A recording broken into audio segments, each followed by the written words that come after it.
Andrew McCart, IFLTV, delighted to be joined by Mr. Eddie Hearn here in Belfast ahead of a huge weekend.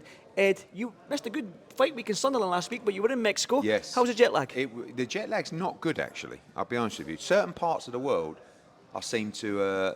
I had to take 3 flights home. It took me 24 hours. And but I had a great time. Great time in Los Mochis. Huge crowd. Fight of the year contender. I've seen it. I did... I went out on the Thursday, we did the press conference. Friday... Sorry, Thursday we did a press conference and it rained all night.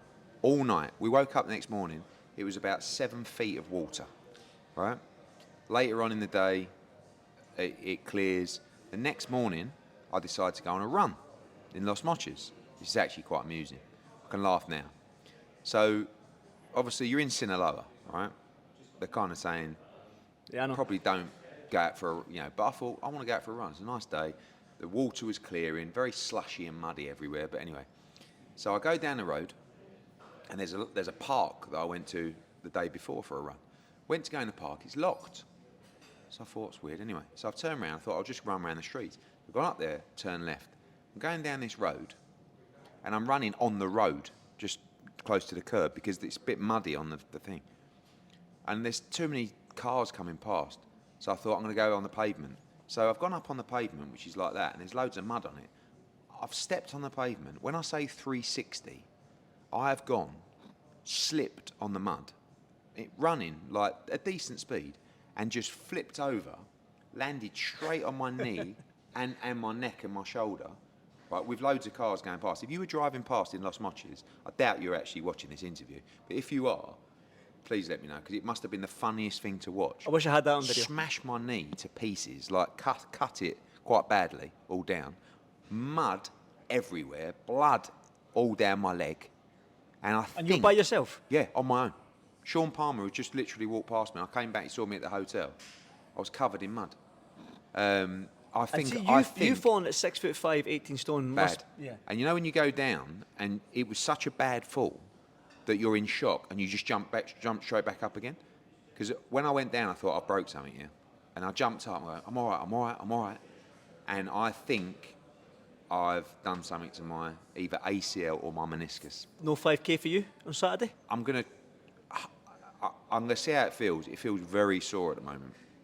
But it's also devastating because when you get to my age, those injuries really knock you back. You get a little bit of momentum, and you don't do anything for 2 or 3 weeks. So, like I what say, a boring start to the interview. I'm on this Whoop thing, and it is dictating my life. Every day. It's good and bad. I've got, when I'm travelling around, my numbers are shit. My recovery, my HRV's fallen through the floor. I don't know what's going on.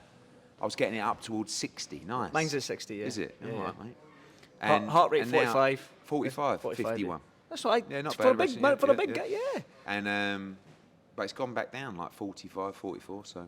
Oh well. There you go. Well, let's talk about it then. I do want to laugh at that story, but I feel sorry for you at the same time. Anyway, on reflection, sorry to throw the story in. On reflection, Los Mochis was unbelievable. Yep. I feel like Sugar Nunes can be a lot better. I feel like sometimes the pressure of fighting at home, like he just said, I just felt flat. Like I felt so. The zip of my punches didn't feel there Good on the fight, night. Boy. It was a show. Great fight. And by the way, Diaz can seriously fight. It was great, and I really enjoyed watching Sunderland as well. I mean, obviously Dickinson against Troy Williamson was unbelievable. You've invested in your stable as well with Adam Maka, yeah, but TMA, that's for me. Liwatang. I mean, I know there's always an argument about who's got the best stable, and we can always. I mean, globally, you can't compete with Matchroom stable. I'm sorry, but even the guys who don't like me and don't like Matchroom, globally, how can you, when you put everybody together? In the UK, of course, sometimes it's Queensbury, sometimes it's Matchroom. In terms of young fighters coming through, globally, but particularly in the UK, we're on another level. And the investment made in those younger fighters is really important to us. So obviously, good win from Adam Maka. Tia is just, causing headlines and big numbers worldwide with great performances. She's 19. Katie Taylor flew over to watch her. And she's saying, this is the greatest female fighter I've ever seen. She's 19. Liwatang, brilliant, sensational. This is the future of the sport, and so many more around. I mean, Pat Brown this weekend. This kid's going to be Pat Brown, in my opinion.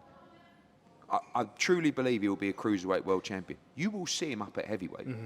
And, you know, I'm not going to mention any young heavyweights coming through, but they know the spars that have taken place with Pat Brown and the heavyweights. This guy is a serious fucking machine. I'm telling you now, he's an animal. And he will move to heavyweight eventually.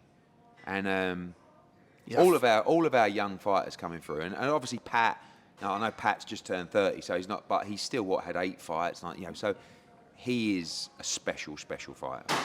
And my job with Ben Davison is obviously bring him through in the right way. And I never have an argument with Ben, because Ben's there to do the absolute right thing in terms of the progression. And Ben will always decide, and the trainers will always decide with all of our fighters, how fast you move. But I said to Ben after I texted him, I said, don't hold him back. Don't hold Pat McCormack back, because the better the opposition, the better Pat McCormack will be. And I believe he's a world champion in the weigh-in. So, yeah, I enjoyed the show. And we'll see what's next for all of those. Look. Interesting, Pat McCormack, future world champion in the welterweight division, because you've just got a huge... Well, the reason why we're here in Belfast is the rematch between Lewis Crocker and Paddy Donovan. I mean, what happened in the first fight? I was with Paddy yesterday. Lewis was doing his media workout, or public workout, sorry, and he was just leaning through the ropes, Paddy, staring him out. And it was almost... and even seen the thing on Tuesday. There's massive mind games going on here. And I don't know... Obviously, we've got the presser coming up, so I'm going to ask the guys. Because I actually like what I see from both. Some are watching from the outside going, oh, Lewis looks a bit nervous here and quiet, and Paddy looks so confident. But I think, Paddy's confidence is real. Don't forget, he was on the way to winning the first fight. I mean, it was a great performance. But Lewis, I think, mentally is in a much better place here, because he's not putting any pressure on himself. Paddy's the big favourite in the fight because of how the first fight played out. But I think this will be a totally different Lewis Crocker. I think physically, he looks totally different this time around. And he has to be better. Because I thought he was poor in the first fight. And I think he knows he was poor in the first fight. And I think this fight is... Granted, I think Paddy Donovan has to be the favourite going into the fight. But I think Lewis Crocker's well in this fight. And is Paddy a little bit too complacent? You know, he wouldn't have trained that way because Andy wouldn't let him. But I look at Paddy Donovan and think, you have no doubt, do you? He sees nothing but a comprehensive victory. So Lewis Crocker is going to have to show... You can't get any worse though, Lewis, can he? No, I thought that was a very poor performance from him last time. He's got to show some balls, and he's got to have it with him. And I know that's not a technical term, but Lewis Crocker can punch and punch hard. He's got to take chances, he's got to roll the dice, and he's got to let his hands go. And if he does, you're going to get a thriller. I mean, we're going to have close to 20,000 at Windsor Park. It's going to be absolutely wild. But one thing that we're not talking about probably enough is the prize. The ABF, right? yeah, the world but title. it's the prize is the World Championship, but it's the World Welterweight Championship. You know, we've had some great nights here, Frampton, Ryan Burnett, but that was at Bantam and Super Bantam. This is to get a piece of the pie in the 147-pound division. You'll change your life automatically. Like, you're going to walk into a massive fight, whether that's Conor Benn, Ryan Garcia, Teofimo Lopez, Devin Haney, Riyadh Season, whatever it's going to be. You're going to own a piece of the World Welterweight division.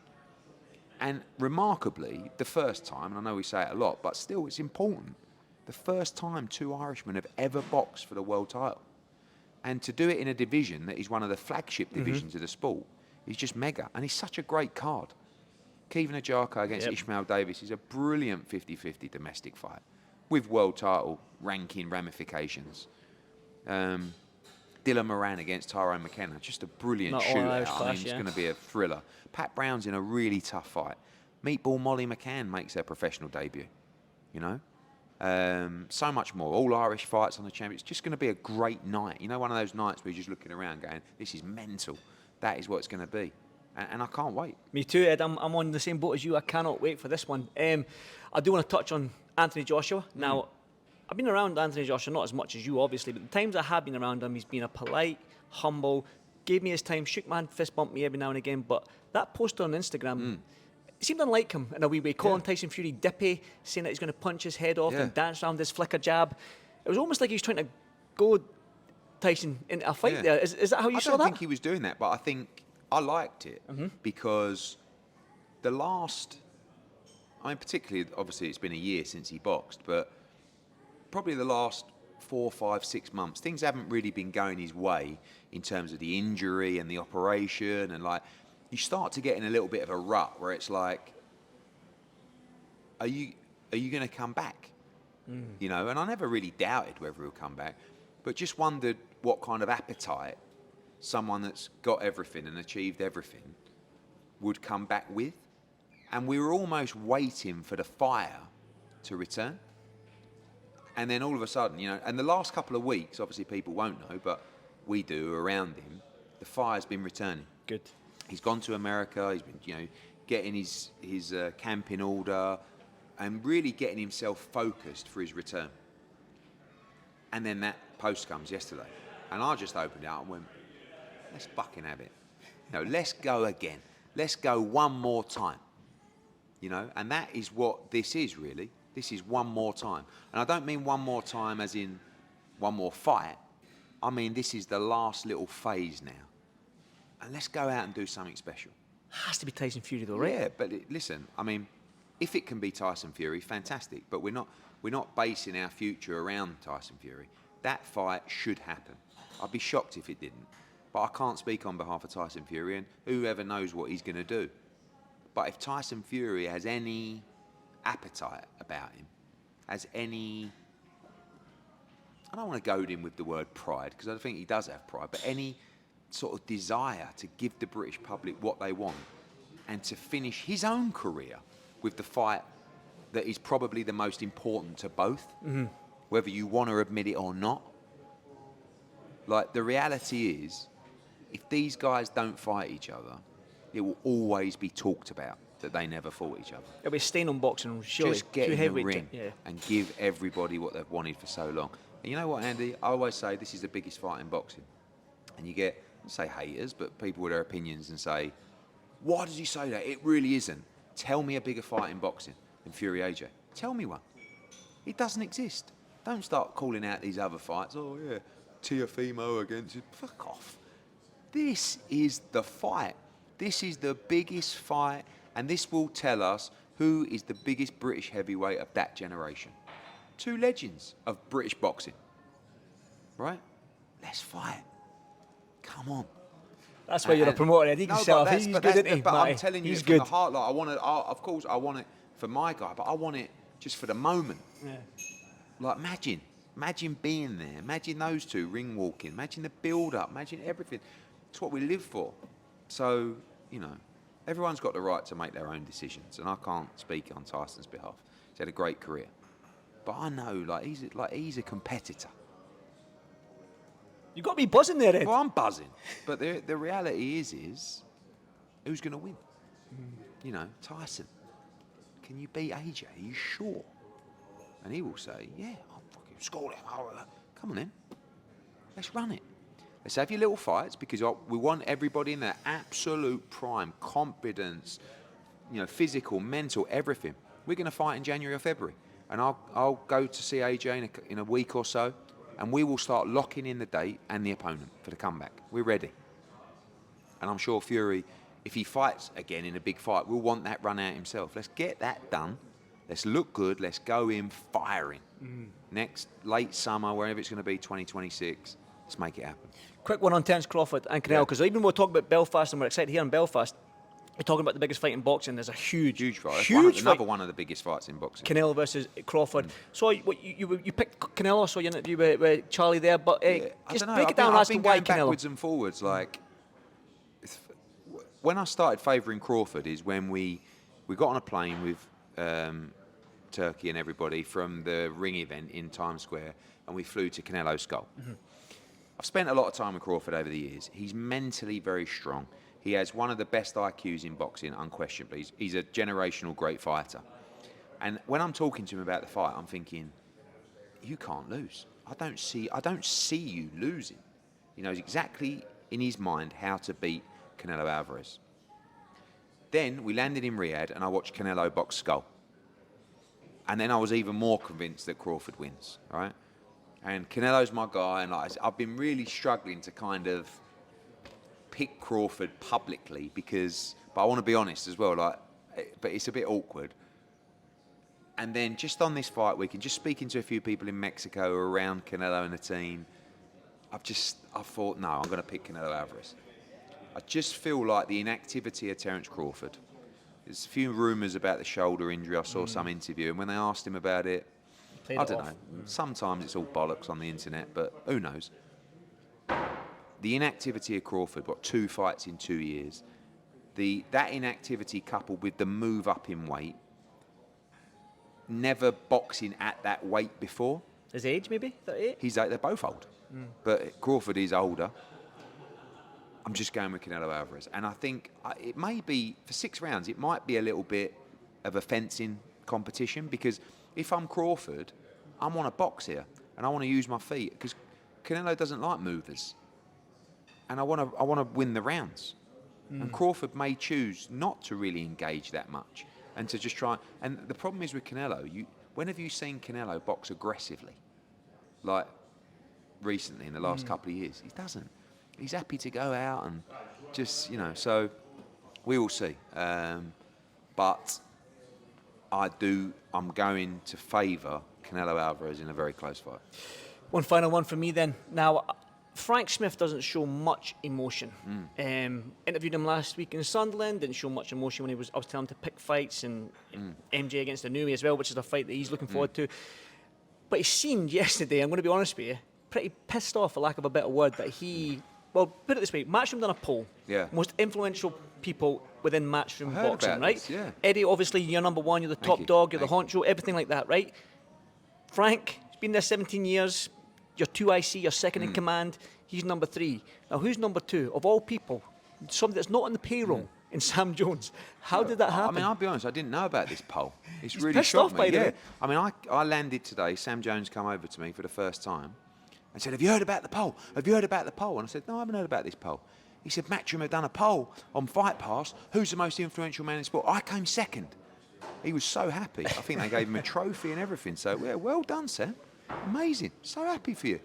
Frank's words with the Sam is typical. The 2 men with the biggest egos, 1 and 2. Yeah, there you go. Congratulations. Well done, Sam. Big moment. Big moment for you. Ed, looking forward to the press conference about to start. Thank you so much for your time as always, and I'll catch you in the next one. Cheers, mate. Cheers, Ed.